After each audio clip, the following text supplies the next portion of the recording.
जब मेरी शादी हुई तो मैं घर की बड़ी बहू बनी। मेरे बाद मेरी 2 देवरानियां आईं। मैं पढ़ाई में उनसे कम थी और नौकरी भी नहीं करती थी, लेकिन वे दोनों मुझसे अधिक शिक्षित और आधुनिक थीं। मुझे खुशी थी कि घर में 2 मॉडर्न देवरानियां आने वाली थीं।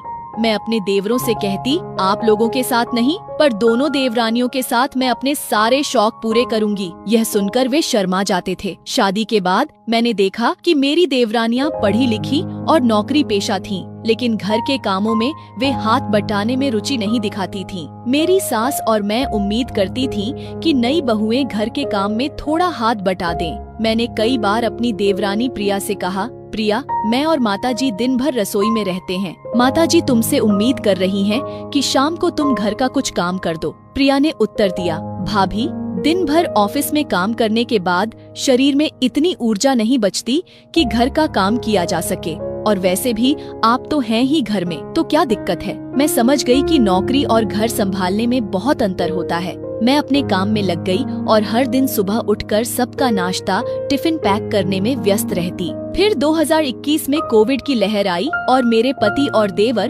दोनों इसकी चपेट में आ गए। उन्हें जिला अस्पताल में भर्ती किया गया। मेरी देवरानी अपने पति को अपने मायके ले गई और वहाँ प्राइवेट डॉक्टर से इलाज कराने लगी। मेरे पति की स्थिति बिगड़ने लगी, जबकि देवर की स्थिति सुधर रही थी। मैंने देवरानी से कहा, तुम्हारे भैया जी को भी इन्हीं डॉक्टर को दिखाते हैं, शायद वे ठीक हो जाएं। देवरानी ने उत्तर दिया, दीदी, डॉक्टर एक दिन का 3,000 लेता है, 2,000 की दवाइयाँ हैं और 2,000 का ऑक्सीजन सिलेंडर। क्या आप ये सब खर्चे देख लेंगी? यह सुनकर मुझे एहसास हुआ कि मैं ये खर्च कैसे उठाऊंगी। मेरे पास तो आय का कोई स्रोत ही नहीं था। भगवान की कृपा से मेरे पति और देवर दोनों ठीक हो गए और घर वापस आए। देवरानी का ऑफिस भी 1 महीने बाद खुल गया। सुबह उठकर उन्होंने मुझसे कहा, भाभी, आज लंच बना दीजिएगा, ऑफिस खुल गया है। मैंने जल्दी जल्दी सब बनाया। जब वे ऑफिस जाने लगी तो मुझसे टिफिन मांगा। मैं देने जा रही थी, तभी पिताजी की आवाज आई, सुमन बेटी रुको। मैंने पूछा, क्या हुआ पिताजी? उन्होंने कहा, अगर इन्हें लंच ले जाना है तो ये खुद बनाएं। कल से ये जल्दी उठें और अपना लंच बनाकर ले जाएं। शाम को जब हम सब खाने पर बैठे